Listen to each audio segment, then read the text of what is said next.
पापा, हाँ, मैं क्या बोल रहा था, अन्नू का जीजा के साथ कुछ प्रॉब्लम चल रहा है क्या? ऐसा क्यों बोल रहे हैं? नहीं, वो 10 दिन से यहाँ है।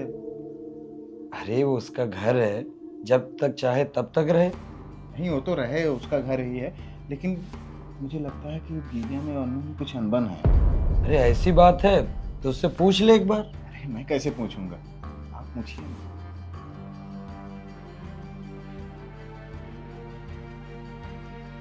पापा, नाश्ते में आपके लिए क्या बनाऊं? आलू के पराठे बना दूं क्या? अरे बेटा बैठ, तुझसे कुछ बात करनी है। क्या हुआ पापा? ये बता बेटा, सब कुछ ठीक है ना? पापा ऐसा क्यों पूछ रहे हैं आप? अरे नहीं, मैं बस इतना बोल रहा था कि दामाद जी से सब कुछ सही तेरा चल रहा है ना? हाँ पापा, आपके दामाद मुझे बहुत खुश रखते हैं पापा। और तेरा भाई बोल रहा था कि शायद दामाद जी और तुझ में कोई अनबन हो गई, इसीलिए तू नहीं गई अपने घर।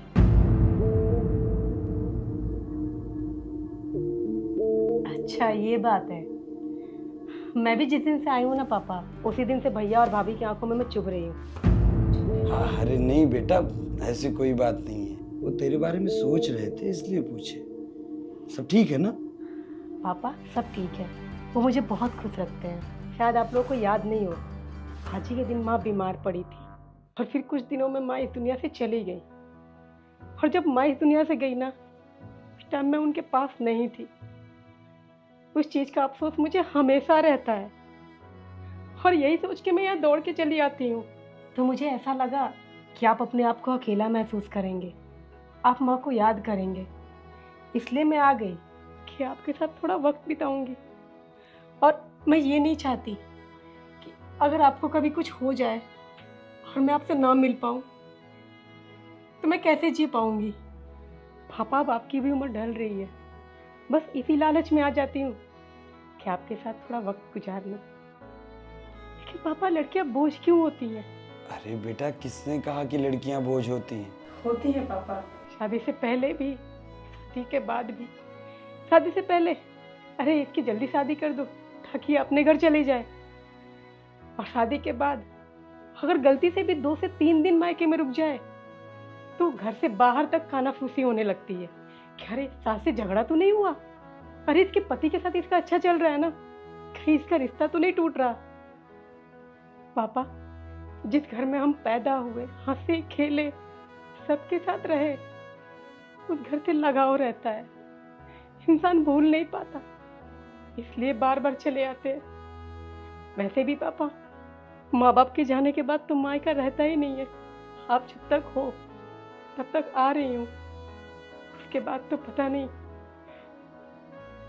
बेटा, बाप तो सबसे ज्यादा बेटी को ही प्यार करता है। तेरा ही घर है, ऐसा क्यों बोल रही है? लेकिन पापा, मैंने ये नहीं सोचा था कि आप भी मुझसे सवाल करेंगे कि मुझे 10 दिन हुए मायके आए हुए तो मैं अपने घर क्यों नहीं जा रही। क्या मेरा अपना घर नहीं है? बेटा, मैं तेरा बाप हूँ, फिर भी तुझसे माफी मांगता हूँ। माफ कर दे, मैंने तुझसे ऐसे सवाल किए। नहीं पापा, कोई बात नहीं।